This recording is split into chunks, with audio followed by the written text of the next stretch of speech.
Bonjour à tous, bonjour à toutes. Je suis Juliette Cerceau et je vous souhaite la bienvenue à mon webinaire pour améliorer la confiance en soi et l'estime de soi de vos enfants. Alors, on va commencer tout de suite. Euh, je vais vous partager mon écran.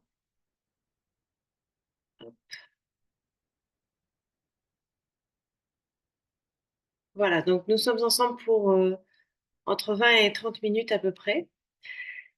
Le programme déjà de ce webinaire, je vais d'abord me présenter, je vais vous expliquer quel est l'objectif de ce webinaire. Ensuite, on verra deux points essentiels, comprendre la confiance en soi et l'estime de soi et les techniques pour les développer évidemment, parce que mon approche est toujours une compréhension pour que ce soit plus intellectualisé et ensuite, tout de suite des techniques pour pouvoir mettre en pratique des choses de façon très concrète pour pouvoir développer la confiance en soi et l'estime de soi de vos enfants. Ensuite, on verra 2 témoignages clientes et puis je vous parlerai d'autres cadeaux bonus pour avoir regardé ce webinaire.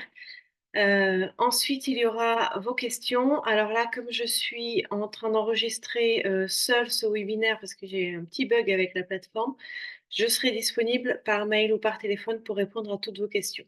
Et ensuite, je vous annoncerai le prochain webinaire. Alors, je m'appelle Juliette Cerceau, je suis coach de vie, coach parental et psychopraticienne. Je suis spécialisée en parentalité, en atypisme, donc tout ce qui est HTI, HPI, TDAH, etc. Et aussi, j'aide les victimes de pervers narcissiques à aller mieux, à aller de l'avant. Et ensuite, je fais de la thérapie par réalité virtuelle, notamment pour le traitement des phobies. Donc, je n'ai pas un axe uniquement parentalité, je me suis développée sur d'autres approches. En revanche, l'idée, c'était, enfin, quand j'ai voulu aider les gens, c'était vraiment au niveau de la parentalité, en me servant de ma propre histoire personnelle. J'ai eu mon fils il y a 8 ans, 8 ans et demi bientôt. Et quand j'ai eu mon fils, j'ai trouvé qu'on était très, très encadré pendant la grossesse. Et une fois que le bébé est né, eh bien, on devrait tout savoir de façon tout à fait innée. On devrait avoir la science infuse en matière d'éducation. Et c'est pas du tout ce que j'ai ressenti. Et la relation avec mon fils n'était pas celle que j'avais à cœur, celle que je voulais. Donc j'ai cherché des solutions que j'ai trouvées. Et ensuite, quand j'ai eu ma fille, je ne vais pas arrêter de me dire, mais si j'avais su, si j'avais su tout ce que je sais pour mon fils, si j'avais su avant, eh bien, je me serais économisé beaucoup de crises, de doutes, de pleurs, de colère, de sentiments d'inconfort, le sentiment d'être nul aussi. Et donc, j'ai eu envie de partager toutes mes connaissances grâce au podcast La boîte à outils des parents. Et pour prolonger, pour aller plus loin, j'ai voulu aussi aider les parents, les accompagner vraiment de façon individuelle pour que l'accompagnement soit vraiment spécifique aux difficultés des parents, contrairement au podcast qui est de fait très général. Donc, je me suis formée, je suis devenue coach de vie certifiée, puis coach parental certifié. Et ensuite, j'ai enchaîné les formations, comme je vous le disais, sur la psychopraxie, les atypismes, les pervers narcissiques, la thérapie par réalité virtuelle, etc., etc. Et je ne cesse de me former. Donc, l'objectif du webinaire aujourd'hui, c'est de créer ensemble votre bonheur familial. C'est mon but dans la vie. C'est mon but professionnel dans la vie. C'est de faire en sorte que vous créez ensemble votre bonheur familial. J'ai enregistré. Je crois que j'ai enregistré. Euh,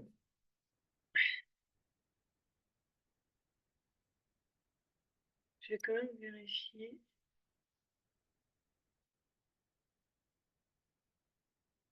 si je suis en train d'enregistrer.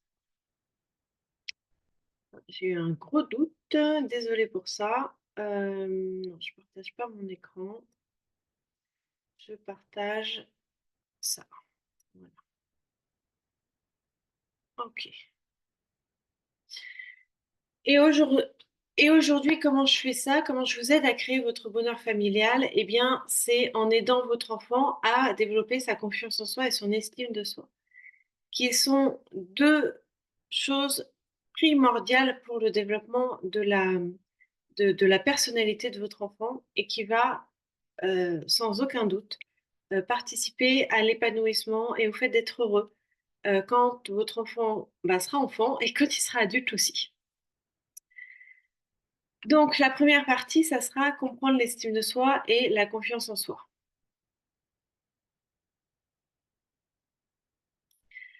Alors l'estime de soi, c'est la perception de sa propre valeur. C'est vraiment savoir quelle est notre valeur intrinsèque en tant que personne, en tant qu'être humain. La confiance en soi, c'est un petit peu différent, c'est la croyance en ses capacités à accomplir des tâches spécifiques. C'est quelle confiance je mets dans mes capacités. Est-ce que je pense que d'après les capacités que j'ai, je vais réussir à faire des choses où je ne vais pas réussir? C'est assez, semblable à l'assurance. Hem, je prends toujours l'exemple quand je parle de confiance en soi que je ne j'ai confiance en moi quand je fais une soupe, quand je cuisine une soupe, parce que je prends des légumes, je les épluche, je les coupe, je les mets dans de l'eau chaude et une fois que c'est cuit, eh bien, je les mixe et voilà, ça fait une soupe. J'en ai fait des centaines, des soupes dans ma vie, donc j'ai confiance en moi quand j'ai fait une soupe.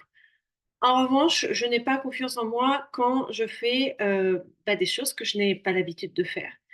Quand je fais des choses nouvelles, pour moi tout ça c'est voilà, j'ai pas confiance en moi. Donc il y a une question d'assurance qui est, très importante dans la confiance en soi et dans la valorisation dont on parlera après. Alors comment construire l'estime de soi et la confiance en soi? Eh bien, évidemment, en premier, il y a le rôle des parents, le rôle des éducateurs.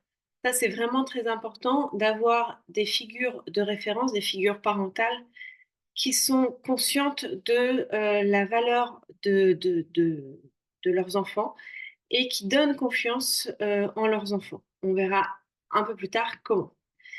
Il y a l'influence des proches, de l'école, de toutes les personnes que l'enfant peut croiser au fur et à mesure de sa vie. Il peut y avoir des enseignants qui vont être terribles et qui vont dire des choses terribles à nos enfants, qui vont les dévaloriser et ça aura un impact très, très important pour l'enfant parce que c'est une figure d'autorité, une figure de sachant. Il peut aussi y avoir des proches, hein, qui ont ce même rôle, enfin, je veux dire ce même impact pour les enfants et puis il peut y avoir des personnes, je ne sais pas, qu'on admire ou qu'on déteste, qui nous disent des choses qui ne nous laissent pas indifférents. Donc ça, c'est vraiment l'influence de toutes les personnes, en fait, que l'on va croiser dans notre vie, même si on les croise qu'une fois dans notre vie. Et il y a aussi le lien avec l'échec, parce que quand on ne réussit pas son exercice de maths, par exemple, l'idée, c'est de savoir, pourquoi, de savoir comment on peut le réussir la prochaine fois, de savoir comment on aurait pu le réussir. Ce que les choses qu'on aurait pu mettre en place pour faire en sorte de réussir son exercice de maths. Alors je prends l'exercice de maths, mais j'aurais pu prendre n'importe quoi d'autre. Hem, L'idée, c'est vraiment de se dire, que certes, j'ai pas réussi mon exercice de maths, mais je sais comment le réussir à l'avenir et je sais faire aussi plein d'autres choses. Le lien avec l'échec, il est très, très important et j'ai fait un épisode de podcast dessus. Donc je vous invite à l'écouter ou à le réécouter parce que c'est vraiment une mine d'or pour vos enfants et pour développer la confiance en soi de vos enfants. Alors comment les émotions affectent-elles, la confiance en soi et l'estime de soi? Eh bien, les émotions désagréables les attaquent alors que les émotions agréables les renforcent. C'est évident, mais je voudrais quand même qu'on prenne le temps d'en discuter. Les émotions désagréables, donc par exemple les émotions de honte, les émotions, d'échec, les émotions de rejet, hem, tout ce genre d'émotions qui sont vraiment importantes et ben, vont attaquer l'individu, vont attaquer la valeur intrinsèque de l'individu. Si on dit à un enfant qu'il est nul parce qu'il a raté son exercice de maths, et ben, il va le croire, surtout si c'est une personne d'autorité, donc un enseignant, ou si c'est une personne, qui a un rôle important dans la vie de l'enfant, donc soit les proches, soit les parents. Ces personnes-là, lorsqu'elles disent des choses, c'est amplifié plus par les enfants et ça a force de de loi, de vérité. Donc, lorsque l'enfant rate son exercice de maths et qu'on lui dit: «Tu es nul mon pauvre enfant», forcément, ça va attaquer son estime de soi. Je prends l'exemple de l'exercice de maths parce que c'est je pense qu'on l'a tous vécu, enfin peut-être que vous étiez bon en maths contrairement à moi, mais l'exercice scolaire que l'on ne réussit pas, je pense que c'est assez universel et mais par contre ça peut être, comment dire? Ça peut être pris en exemple pour d'autres choses. On peut rater d'autres choses que son exercice de maths. On peut rater, je sais pas, de faire un gâteau, on peut rater, de faire, du sport ou je ne sais quoi. Ça va être la même chose. Si on dit: «Tu es nul mon pauvre enfant», c'est assez, heu, explicite. Par contre, il peut y avoir d'autres, façons de dire les choses ou des regards, des expressions du visage qui peuvent dire qui peuvent transmettre la même idée à l'enfant et un dernier point, c'est que les émotions désagréables sont amplifiées par rapport aux émotions agréables. C'est pour ça qu'on dit que pour un reproche, il faudrait 10 compliments. Je ne sais pas si la balance est exacte entre, 1 pour 10, mais on retiendra beaucoup plus ce qui est négatif que ce qui est positif, grâce ou à cause, je ne sais pas, à notre biais de négativité qui est, essentiel à la survie de l'espèce humaine. Mais n'empêche que dans le système scolaire, par exemple, et ben, ça va être beaucoup plus amplifié, ça va être, inapproprié dans, ce contexte, scolaire et dans dans le contexte où, on n'est pas à notre survie n'est pas en jeu. Donc les émotions désagréables prennent une place beaucoup plus importante et attaquent l'estime de soi et la confiance en soi. D'où l'idée de savoir gérer ses émotions et créer des émotions agréables, positives pour soi. Alors passons maintenant aux techniques pour les renforcer, cette estime de soi et cette confiance en soi. Alors la première des techniques, c'est l'amour inconditionnel des parents, envers leur enfant. Oups, pardon. Hem, l'amour inconditionnel, c'est quelque chose, je pense, d'inné chez les parents. C'est-à-dire qu'on ne va pas mettre, sous condition notre amour. Ce n'est pas parce que notre enfant est nul en maths qu'on ne va pas l'aimer et je me suis trompée, j'ai dit nul en maths, j'aurais jamais dû dire ça. Ce n'est pas parce que notre enfant rate son exercice de maths que nous allons ne pas l'aimer. Au contraire, nous allons créer un environnement positif et accueillir les émotions des enfants. L'environnement positif, il est vraiment très, très important pour que l'enfant dépasse les émotions, désagréables qu'il ressent, pour qu'il dépasse ses échecs, pour qu'il dépasse, en fait, tout ce qui attaque l'estime de soi et la confiance en soi. Et accueillir les émotions des enfants, c'est aussi primordial pour que l'enfant puisse, bah, savoir un peu ce qui se passe dans son cœur, dans son corps, dans sa tête, savoir, quelles sont les émotions qu'il ressent, pouvoir les apprivoiser et pouvoir passer à autre chose ou faire avec une émotion désagréable. Si vous ne n'accueillez pas les émotions de vos enfants et que vous mettez un couvercle dessus et que vous vous dites que ça va passer, ça ne va pas lui donner confiance en lui pour avancer dans la vie et ressentir des émotions fortes et intenses. En ce moment, au mois de juin, on parle beaucoup du stress des examens. Heu, un enfant qui est valorisé, qui est sûr de l'amour inconditionnel de ses parents, il va pas être spécialement stressé, par son examen, s'il a appris à gérer son stress aussi avant, si ses parents lui ont appris à gérer leur stress. Je dis pas qu'un enfant stressé, c'est je fais pas le raccourci entre un enfant stressé, c'est un enfant qui n'est pas aimé par ses parents. C'est pas du tout ce que je suis en train de dire, mais je pense ce que je veux dire, c'est que si l'enfant est certain de, la réaction de ses parents, du fait que ses parents vont toujours l'accompagner, toujours être soutenants, toujours être là pour lui, l'enfant va être moins stressé par rapport à ses examens. Ensuite, vous pouvez encourager l'autonomie des enfants, en donnant des responsabilités adaptées à son âge.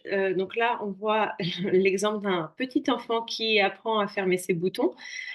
Pour un adolescent, ça sera préparer un repas, ça sera, gérer quoi que ce soit, j'en sais rien, mais quelque chose de plus, adapté à son âge forcément parce que, l'adolescent, j'espère qu'il sait, hem, fermer ses boutons, en tout cas s'il n'a pas de difficultés particulières. Et puis vous pouvez laisser l'enfant prendre des décisions et apprendre de ses erreurs. Ça, c'est hyper, hyper important aussi. On a tendance à vouloir, anticiper tous les besoins de nos enfants. On a tendance à vouloir faire avant que l'enfant ne nous demande, et on a tendance à vouloir choisir pour l'enfant entre 2 choses, en pensant bien faire, en pensant que c'est le mieux pour lui. Mais ça ne l'aide pas à avoir confiance en soi et à avoir une haute estime de soi parce que en fait, l'enfant est un «pion», entre guillemets, que l'on va, mener, jusqu'à un certain point pour qu'il réponde à nos attentes. C'est complètement inconscient, bien sûr, on le fait en pensant à bien, mais l'idée, c'est de se dire que si l'enfant prend des responsabilités et fait des choix, eh bien, il va réussir à assumer ses actes, il va réussir à oser, il va réussir à aller dans la vie de façon sereine. Lorsque, je dis prendre des décisions, ça peut être des décisions toutes bêtes. Est-ce que tu as envie plutôt d'aller, à tel endroit ou à tel endroit? Est-ce que tu as envie de mettre tel t-shirt ou tel t-shirt? Est-ce que tu as envie qu'on fasse un gâteau au chocolat ou un gâteau à la fraise, par exemple? Ça, c'est vraiment des choses qui sont toutes bêtes, qui sont complètement accessibles à l'enfant, au quotidien de l'enfant et qui vont faire en sorte que l'enfant va se décider, va réfléchir entre le gâteau au chocolat ou le gâteau à la fraise, qu'est-ce qu'il préfère? Peut-être qu'aujourd'hui, on peut faire le gâteau au chocolat et demain le gâteau à la fraise. Voilà, il va y avoir toute une construction de sa pensée qui va faire en sorte que, l'enfant va agir, va être responsable et ça lui donne une haute estime de lui et ça lui donne confiance en lui. Et bien sûr, lorsque il a le gâteau au chocolat et qu'il se dit: J'aurais dû prendre celui à la fraise», et ben, il apprend de ses erreurs et il se dit que la prochaine fois, dans telle situation, et ben, peut-être qu'il prendrait le gâteau à la fraise plutôt que le gâteau au chocolat et ça, c'est vraiment très important aussi d'un point de vue scolaire, entre 2 choix, de 2 formules à appliquer, de formulations de phrases, j'en sais rien. L'enfant apprend enfin, prend de l'autonomie et apprend de ses erreurs, assume ses actes, ça, c'est vraiment très, très important. J'en parlais un peu plus tôt, valorisez vos enfants. Croyez-moi, vous ne le faites pas assez. Je ne le fais pas assez non plus. Encore une fois, hem, on a tendance à retenir nos erreurs, à retenir ce qui est négatif et à dénigrer un peu ou trouver normal tout ce qui est positif. Mais c'est une erreur que nous faisons parce que ce qui est positif n'est pas du tout normal, n'est pas du tout acquis. Ce qui est positif, eh bien, nous allons essayer de l'encenser, d'en faire des tonnes, avec des encouragements, en célébrant les réussites, ne serait-ce qu'un chin avec son verre d'eau au moment du repas, pour célébrer une réussite. On n'a pas besoin de sauver le monde, hein, pour avoir une réussite. On n'a pas besoin d'avoir un 20 sur 20 pour avoir une réussite.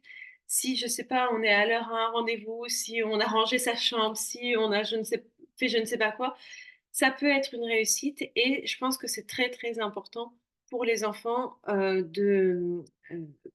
qu'ils soient conscients que ce sont des réussites et qu'on les valorise pour ça. Encore une fois, on a tendance à en faire des tonnes pour ce qui va pas et on en fait si peu pour ce qui va bien. Donc encouragez vos enfants. Ça, c'est enfin, quand vous allez encourager votre enfant en disant, je sais pas: «C'est bien, tu as rangé ta chambre, je suis contente que ce soit rangé et je pense que tu es fière de toi». En fait, on va envoyer des plus, plus, plus dans la réserve d'estime de soi et de confiance en soi pour nos enfants et ça va, grandement leur servir. Et puis être un exemple pour son enfant, Ça, c'est hyper important. Les enfants apprennent par imitation grâce aux neurones miroirs. C'est pareil, j'ai fait un épisode de podcast là-dessus, je crois que c'est le 22. On apprend, enfin, nos enfants apprennent énormément de notre exemple. Donc, si on a nous-mêmes une bonne estime de soi et confiance en soi, eh bien, les enfants vont prendre ça de nous, vont voir, vont observer comment on fait et vont le prendre pour eux. Et l'estime de soi et la confiance en soi, il faut les travailler de façon continue parce que ça fait toujours des choses un peu comme ça. Je sais pas, on a eu une promotion, l'estime de soi, la confiance en soi, ça va monter. On a eu un accrochage au travail, et ben ça va descendre. On a eu un accrochage sur la route, ça va encore descendre. On a oublié un rendez-vous médical, ça va encore descendre. Par contre, on a réussi à dégoter un nouveau rendez-vous médical, ça va remonter, etc., etc. Ça va vraiment fluctuer tout au long de la vie, tout au long de la journée même. Donc, il faut vraiment réussir à les travailler de façon continue. L'estime de soi acquise et la confiance en soi acquise, je pense que c'est pas quelque chose de réel, c'est vraiment quelque chose qui est travaillé, qui est, comment dire, alimenté tous les jours. Comment vous faites? Eh bien, vous faites exactement pour vous, comme pour vos enfants. Vous travaillez autour de l'échec, vous valorisez vos réussites, etc., etc. Vous reprenez tous ces conseils et vous les appliquez à vous. C'est peut-être parfois plus difficile pour soi, mais c'est vraiment très important. Ce n'est pas du tout à négliger en disant bon, je fais tout le reste, mais ça, je le fais pas. De toute façon, ça me concerne, ça n'a pas d'impact sur mon enfant. Ce n'est pas vrai. Ça a un impact sur vos enfants et je dirais même que vous devriez commencer par ça. Le lien avec vos émotions, alors je suis désolée pour les images, je pense que c'est le format qui veut ça. J'essaierai de modifier ça pour le prochain webinaire. Donc le lien avec les émotions, c'est qu'une bonne gestion des émotions rend service à l'estime de soi et à la confiance en soi. Une bonne gestion des émotions va permettre de développer la confiance en soi et l'estime de soi. Pourquoi et comment? Parce qu'on l'a dit un peu plus tôt, lorsque on a une émotion qui est désagréable, ça peut attaquer notre réserve d'estime de soi et de confiance en soi. En revanche, les émotions agréables vont renforcer, renflouer ce réservoir, si je puis dire. Sachant que aussi les émotions négatives vont enlever bien plus que ce que vont remettre les émotions positives. Donc il y a un espèce de ratio bizarre qui va s'opérer et une bonne gestion des émotions désagréables va permettre d'enlever moins de ressources à la réserve de l'estime de soi et de la confiance en soi. Si on arrive à mieux les gérer, je vous reprends l'exemple de l'exercice de maths. Bon, bah, l'exercice de maths, il est raté, l'enfant n'a pas compris, il a une mauvaise note. Il se sent, peut-être honteux, il se sent peut-être découragé, dépité, désespéré. Paf, il y a une grosse dose d'estime de soi qui va s'enlever. En revanche, si ça dure pas longtemps, si l'enfant est désolé d'avoir eu cette note, mais qui se dit: «C'est pas grave, je vais redoubler d'efforts, je vais essayer de comprendre, je vais demander de l'aide, je vais retravailler ma leçon» et cetera et ben là, ça va renflouer, le réservoir d'estime de soi et pour faire ça, pour passer d'une émotion désagréable à une émotion agréable qui va nous pousser à l'action de façon positive, eh bien, il faut une bonne gestion des émotions et c'est exactement l'objet de mon nouveau programme, ce qui s'appelle «Faire la paix avec les émotions». C'est un programme pour soi en tant que parent, mais aussi pour que vous puissiez transmettre tout ça à vos enfants. L'idée est le même, vous montrez l'exemple et ensuite vous transmettez à vos enfants. Faire la paix avec ses émotions, pourquoi? Eh ben, pour retrouver votre apaisement familial. Lorsque vous rentrez du travail, que vous êtes fatigué, qu'il est tard et que vous avez eu votre lot de contrariétés, dans la journée, peut-être que les retrouvailles avec votre famille ne sont pas, optimales et que vous avez besoin de retrouver votre apaisement et donc de mieux gérer vos émotions désagréables de la journée. C'est exactement ce que vous allez apprendre dans ce programme grâce à des vidéos, à des audios, à des documents écrits et vous aurez également une séance de coaching individuelle à la fin de ce programme. J'ai fait un tout petit prix pour que ce soit accessible au plus grand nombre et à la fin, vous aurez une réduction, un pourcentage de réduction sur le programme de coaching parental complet en ligne, si vous voulez aller plus loin.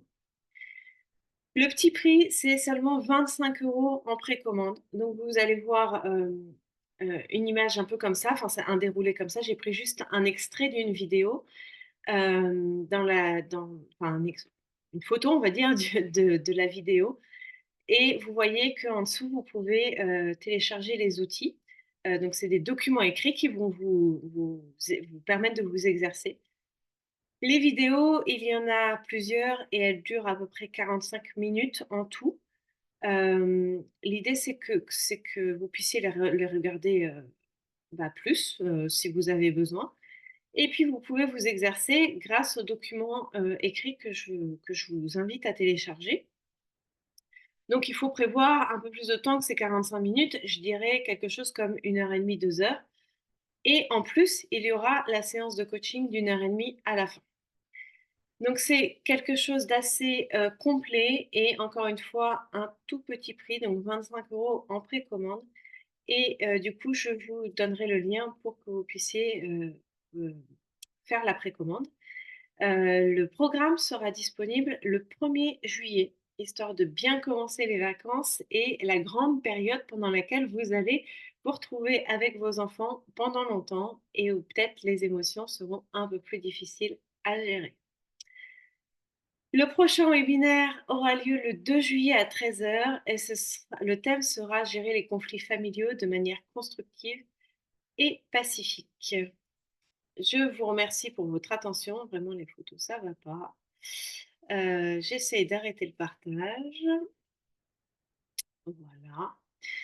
Donc, je vous remercie pour votre attention. Vous pouvez me poser toutes les questions que vous voudrez par mail ou par téléphone. Je vous enverrai donc, enfin, je vous ai envoyé cette vidéo par mail avec le lien pour la précommande pour le nouveau programme Faire la paix avec ses émotions et le lien du prochain webinaire qui aura lieu donc le 2 juillet. Je vous remercie de votre attention et je vous dis à très bientôt. Au revoir.